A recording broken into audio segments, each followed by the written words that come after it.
Hello friends, स्वागत है आप सभी का हमारे चैनल एजुकेशन विद विवेक पर। आज हम सीडीपी के कुछ महत्वपूर्ण प्रश्न करने वाले हैं जो 20 अगस्त 2023 को पूछा गया है। तो चलिए आज का प्रश्न स्टार्ट करते हैं। हमारा पहला प्रश्न है,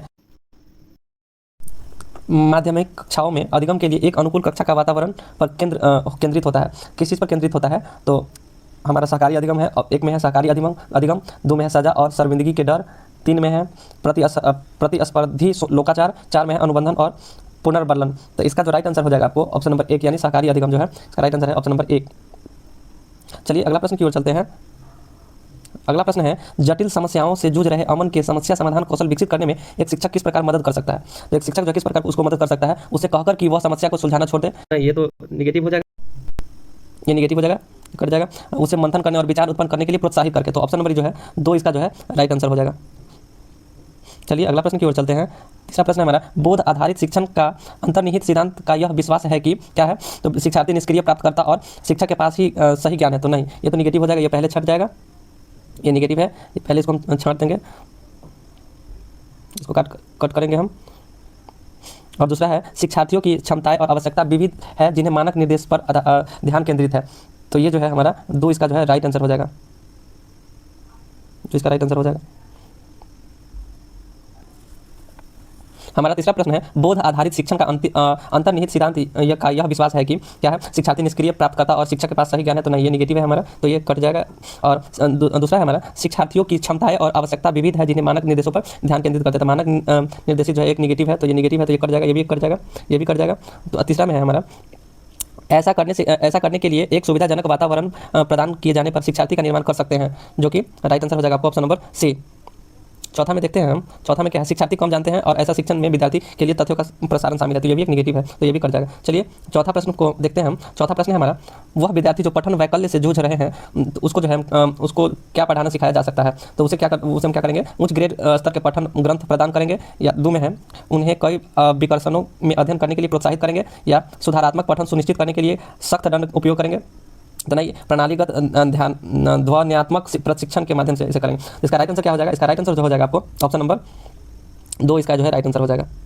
चलिए अगला प्रश्न की ओर चलते हैं। अगला प्रश्न है, भाई बहन के रिश्ते जो है क्या है? ऑप्शन नंबर 1 में है माता पिता और साथियों के साथ संबंधों के समान है और बाल्यावस्था में समाजीकरण में महत्वपूर्ण भूमिका निभाते हैं। दूसरा ऑप्शन है, माता पिता और साथियों के साथ संबंधों से भिन्न होते हैं और बाल्यावस्था में समाजीकरण में महत्वपूर्ण भूमिका निभाते हैं। तीसरा है, केवल प्रारंभिक बाल्यावस्था में ही महत्वपूर्ण भूमिका निभाते हैं। चौथा है कि समाजीकरण में कोई अधिक भूमिका नहीं निभाते। तो हमारा 3 और 4 ऑप्शन तो ऐसे ही कट जाएगा, निगेटिव है। अब ऑप्शन नंबर 1 और 2 में देखते हैं। ऑप्शन नंबर जो है इसका 1 में माता पिता और साथियों के साथ संबंधों के समान और बाल्यावस्था में समाजीकरण महत्वपूर्ण भूमिका निभाते हैं। दूसरा है, माता पिता और साथियों के साथ संबंधों से भिन्न होते हैं और बाल्यावस्था में समाजीकरण जो है महत्वपूर्ण भूमिका निभाते हैं, जो कि 2 इसका राइट आंसर हो जाएगा। चलिए अगला प्रश्न है, निम्नलिखित कथनों को पढ़िए और सही विकल्प का चयन कीजिए। अभी कथन दिया गया है हमारा, बच्चों के बीच विकासात्मक दरों में काफ़ी विभिन्नताएं मौजूद होती है। इसका कारण है विकासात्मक अंतर अनुवांशिक और अनुभवात्मक विविधताओं की जटिल अंतःक्रिया का एक अनिवार्य परिणाम है। तो इसमें हम देखते हैं कि ये दोनों कथन, अभिकथन और कारण सही है या नहीं। तो इसका जो है अभिकथन और कारण जो है ए आर जो है दोनों सही है और ए आर की जो है सही व्याख्या करते हैं। तो इसका राइट आंसर जो हो जाएगा आपको ऑप्शन नंबर 4। चलिए अगला प्रश्न की ओर चलते हैं। अगला प्रश्न है हमारा, निम्नलिखित कथन में विकास के किस सिद्धांत को दर्शाया गया है? जो बच्चे अपने शुरुआती वर्षों में भाषा सीखने के लिए अनुकूल वातावरण से वंचित रहते हैं उन्हें बाद के जीवन में भाषा चुनने में थोड़ी कठिनाई होती है। तो इसका राइट आंसर क्या हो जाएगा? पहले ऑप्शन पढ़ लेते हैं क्या दिया हुआ है। भाषा और अनुभूति जटिल रूप से परस्पर संबंधित होते हैं। भाषा और अनुभूति जो है परस्पर रूप से संबंधित होते हैं या नहीं? तो ये तो कर जाएगा, ये निगेटिव है। फिर हम दूसरा ऑप्शन देखते हैं, भाषा का विकास पूरी तरह से अनुवांशिकी पर निर्भर रहता है। तो ये भी निगेटिव है, ये भी कर जाएगा। विकास अव्यवस्थित और अप्रत्याशित होता है, ये भी निगेटिव, ये भी कर जाएगा। तो हमारा जो राइट आंसर हो जाएगा आपको ऑप्शन नंबर, राइट आंसर हो जाएगा ऑप्शन नंबर 4। चलिए अगला प्रश्न की ओर चलते हैं। निम्नलिखित में से कौन सा प्रश्न बच्चों के समालोचनात्मक व रचनात्मक चिंतन को बढ़ावा देता है? ऑप्शन नंबर 1 में है, आपके शहर में पानी कहाँ से आता है? दूसरा है, पानी के बचाव के लिए सबसे अच्छा तरीका कौन सा हो सकता है और क्यों? तीसरा है, आपके देश में कुल कितने राज्य हैं और कितनी राजधानियां हैं? और चौथा है, आपके देश का नाम क्या है, मानचित्र पर इसकी भौगोलिक स्थिति क्या है?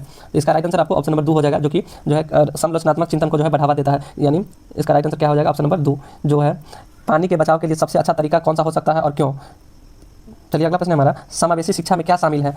ऑप्शन नंबर 1 है, विद्यार्थियों का उनकी योग्यताओं के आधार पृथककरण का वर्गीकरण। तो नहीं, ये तो गलत हो जाएगा।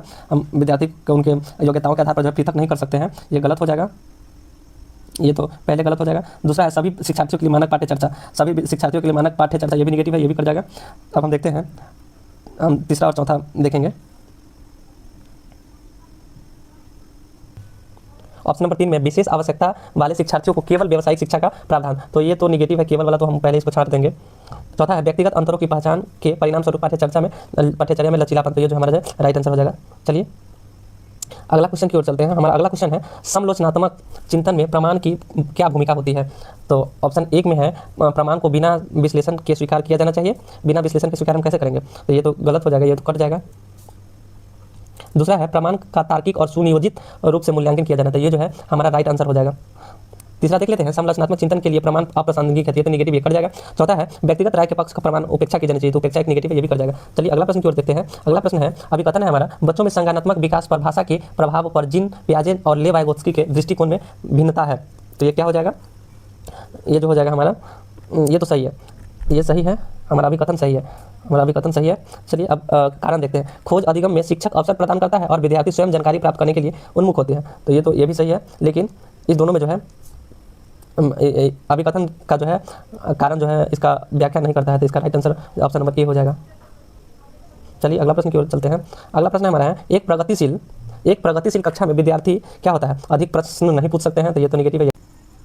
14 नंबर हमारा प्रश्न है बुद्धि के संदर्भ में निम्नलिखित में से कौन सा दृष्टिकोण शिक्षार्थियों के बीच विविधता के समानपूर्ण विचार का समर्थन करता है, तो जो है हमारा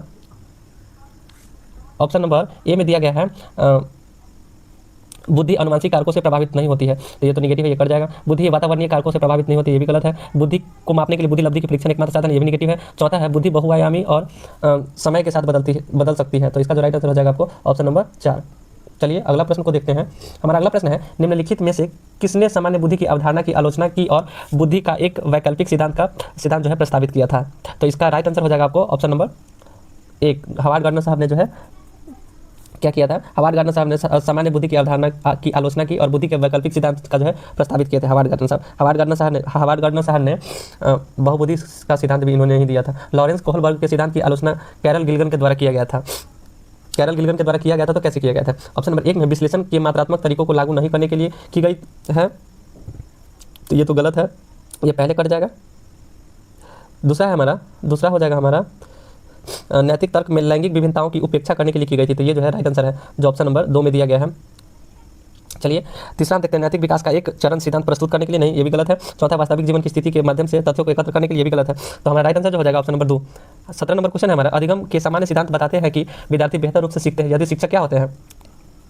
ऑप्शन नंबर 1 देखते हैं पहले उस पर चर्चा करें जिसके बारे में विद्यार्थी को नहीं पता है और फिर उस पर आए और विद्यार्थी पहले से जानते हैं, नहीं, ये भी नहीं, ये गलत हो जाएगा हमारा। पहले अवधारणा को उनके प्रतीकात्मक रूप में प्रस्तुत करें और फिर उनके भौतिक रूप में आए, नहीं, ये भी गलत है। हमारा तीसरा है पहले अवधारणा का संपूर्ण रूप से परिचय दे और फिर उसकी बारीकी पर आए, तो ये जो है हमारा राइट आंसर हो जाएगा आपको ऑप्शन नंबर जो है 3, इसका जो है राइट आंसर हो जाएगा। चौथा नंबर में देखते हैं क्या दिया गया है। चौथा नंबर है पहले तर्क के कारण के संदर्भ में अवधारणा पर चर्चा करें और फिर विचारों को सत्यापित करने का अवसर दें, तो ये भी निगेटिव, ये भी नहीं होगा। चलिए 18 नंबर क्वेश्चन हम देखते हैं। 18 नंबर है एक शिक्षिका अपने विद्यार्थियों को अधिसंज्ञानात्मक कौशल विकसित करने में मदद करना चाहती है, निम्नलिखित में से कौन सी रणनीति सबसे प्रभावी होगी। तो विद्यार्थी को प्रोत्साहित करना कि वे स्वयं अधिगम पर चिंतन करें और अपनी प्रगति का मूल्यांकन करें, तो इसका राइट आंसर हमारा ऑप्शन नंबर 1 ही हो जाएगा, क्योंकि इसी में विद्यार्थी को जो है केंद्र बनाया गया है। तो चलिए अगला प्रश्न की ओर देखते हैं हम। अगला प्रश्न है हमारा अभिकथन में दिया गया है शिक्षकों को संकल्पना को मजबूत करने के लिए विद्यार्थियों को अपने स्वयं के संकल्पना के उदाहरणों और गैर उदाहरणों की पहचान करने के लिए कहना चाहिए, तो ये तो सही है। दूसरा है हमारा उदाहरणों के बारे में सोचने से संकल्पना मजबूत किया जाता है जबकि गैर उदाहरण को भ्रमित किया जाता है, तो जो है ये तो सही हो जाएगा, लेकिन आर जो है गलत हो जाएगा। ये सही है लेकिन आर गलत है, तो हमारा ऑप्शन नंबर बी में दिया गया है।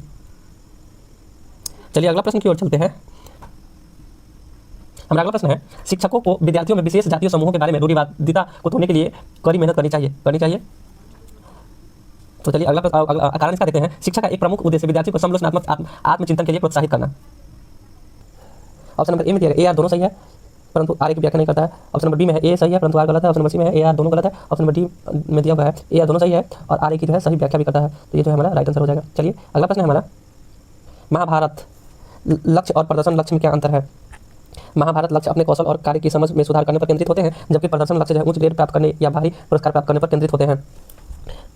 दो में है महाभारत लक्ष्य विफलता से बचने पर केंद्रित होते हैं, जबकि प्रदर्शन लक्ष्य दूसरों से अनुमोदन और मान्यता प्राप्त करने पर केंद्रित होते हैं। 3 में है महाभारत लक्ष्य दूसरों से अनुमोदक प्राप्त करने पर केंद्रित होते हैं, जबकि प्रदर्शन लक्ष्य विफलता से बचने पर केंद्रित होते हैं। चौथा है हमारा महाभारत लक्ष्य में दूसरों के साथ प्रतिस्पर्धा करने के लिए एक निश्चित स्तर के प्रदर्शन को प्राप्त करने पर ध्यान केंद्रित किया जाता है, जबकि प्रदर्शन लक्ष्य में खुद के कौशल और कार्य की समझ में सुधार करने पर केंद्रित किया जाता है। इसका राइट आंसर क्या हो जाएगा आपको? ऑप्शन नंबर इसका जो है एक ही जो है राइट आंसर हो जाएगा। चलिए अगला प्रश्न की ओर चलते हैं। अगला प्रश्न है हमारा, निम्नलिखित में कौन सा आंतरिक अभिप्रेरणा का उदाहरण है? व्यक्तिगत आनंद के लिए एक वाद्य यंत्र बजाना, या दूसरा है हमारा शिक्षा को प्रभावित करने के लिए परियोजना कार्य को पूरा करना, 3 में है डांस से बचने के लिए पढ़ाई करना, चौथा है पुरस्कार राशि के लिए प्रतियोगिता में भाग लेना। इसका राइट आंसर हो जाएगा ऑप्शन नंबर एक ही जो है सही है। व्यक्तिगत आनंद के लिए वाद्य यंत्र बजाना एक आंतरिक अभिप्रेरणा है। तो चलिए अगला प्रश्न की ओर चलते हैं। पियाजे के अनुसार गुणात्मक रूप से 4 विभिन्न अवस्थाएं हैं। 4 विभिन्न अवस्थाएं हैं। तो पहला है हमारा उदाहरण देकर समझाती है कि बच्चे का मन लघु वयस्क मन होता है, ये तो गलत है। दुनिया की विभिन्न संस्कृतियों में व्यापक रूप से भिन्न होती है, ये भी गलत है। बच्चों के जेनेटिक कोड पर निर्भर होती है, ये भी गलत है। बच्चों के विकास के सार्वभौमिक पैटर्नों का प्रतिनिधित्व जो है करती है। इसका राइट आंसर आपको ऑप्शन नंबर 4 हो जाएगा। इसका राइट आंसर जो है ऑप्शन नंबर 4 हो जाएगा। चलिए अगला प्रश्न की ओर चलते हैं। हमारा अगला प्रश्न ले वाइगोत्स्की का मानना है था कि आनुवंशिक प्रोग्रामिंग का खुलासा है, या प्रकृति में असंतत है, या सीधे परिपक्वता के परिणाम से होता है, या सीधे सामाजिक संपर्क के परिणाम से होता है। तो इसका राइट आंसर हो जाएगा आपको ऑप्शन नंबर 4, यानी ले वाइगोत्स्की साहब ने समाज के ऊपर जो है ध्यान आकर्षित किया था। तो इसका राइट आंसर ऑप्शन नंबर 4 हो जाएगा। चलिए 25 नंबर प्रश्न को देखते हैं। निम्नलिखित में से पियाजे कौन सी पियाजे के संज्ञानात्मक विकास के सिद्धांत की सीमा है? तो इसका राइट आंसर ऑप्शन नंबर 4 हो जाएगा। वह संज्ञानात्मक विकास पर संस्कृति और सामाजिक कारकों से के प्रभाव को ध्यान में नहीं रखता है। ऑप्शन नंबर 4 इसका जो है राइट आंसर है। चलिए अगला प्रश्न की ओर चलते हैं। अगला प्रश्न हमारा, प्रत्येक वर्ष लता जो कि कक्षा 7 की शिक्षिका है, उनके क्षेत्रों में कैरियर पर चर्चा करने के लिए एक महिला गणित प्रोफेसर और एक पुरुष नर्स को अपनी कक्षा में आमंत्रित करती है। कारण हमारा लैंगिक यानी जेंडर अंतर जन्मजात है और समाज के माध्यम से जो है अधिग्रहित नहीं है। इसका राइट आंसर क्या हो जाएगा?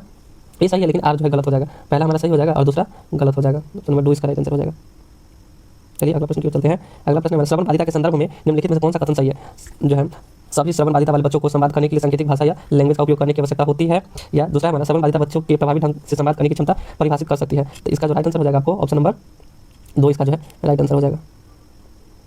चलिए अगला प्रश्न की ओर चलते हैं। अगला प्रश्न हमारा, निम्नलिखित में से कौन सा समूह उन विशिष्टताओं का सही ढंग से उल्लेख करता है जो प्रतिभाशाली विद्यार्थियों और कक्षा में अन्य विद्यार्थियों के बीच आमतौर पर भिन्न होते हैं? इसका राइट आंसर क्या हो जाएगा? ऑप्शन नंबर 4 इसका जो है राइट आंसर हो जाएगा। ए और बी, यानी क्या है तो समझ की अग्रवर्ती गहनता या सीखने की तेज गति, ए और बी जो है राइट आंसर होगा। सी गलत हो जाएगा। समझ के लिए दूसरों पर अधिक निर्भर, जो गलत है। शारीरिक विकास की तेज गति, ये भी गलत है। तो हमारा राइट आंसर क्या हो जाएगा? ऑप्शन नंबर 4 ए और बी जो है सही है।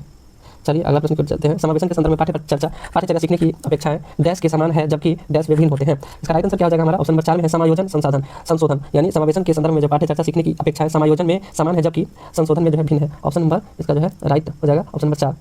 चलिए अगला प्रश्न को चलते हैं। संरचनावादी सिद्धांतकारों के अनुसार निम्नलिखित में से कौन सा कथन सही नहीं होगा? तो शिक्षार्थी अपने सामाजिक और सांस्कृतिक संदर्भ में जो है ज्ञान की रचना करते हैं, ये नेगेटिव हो जाएगा। ज्ञान जो है ज्ञान व्यक्तिपरक, ये तो नेगेटिव है। ज्ञान व्यक्तिपरक है तो जो है ये भी एक नेगेटिव है, ये भी कट जाएगा। प्रभावी अधिगम सुनिश्चित करने के लिए शिक्षार्थियों को बाहरी रूप से प्रेरित करने की आवश्यकता है, तो ये जो है हमारा राइट आंसर हो जाएगा ऑप्शन नंबर सी 3, यानी ज्ञान बहुलवादी और बहुविध है, तो ये भी गलत, ये भी कट जाएगा। तो चलिए आज इतना ही तक रखते हैं, मिलते हैं नेक्स्ट वीडियो में। तब तक के लिए बाय बाय। अगर आप मेरे चैनल को फॉलो नहीं किए हैं तो प्लीज़ फॉलो कर लीजिएगा, ताकि हर नए अपडेट आपको मिलता रहे।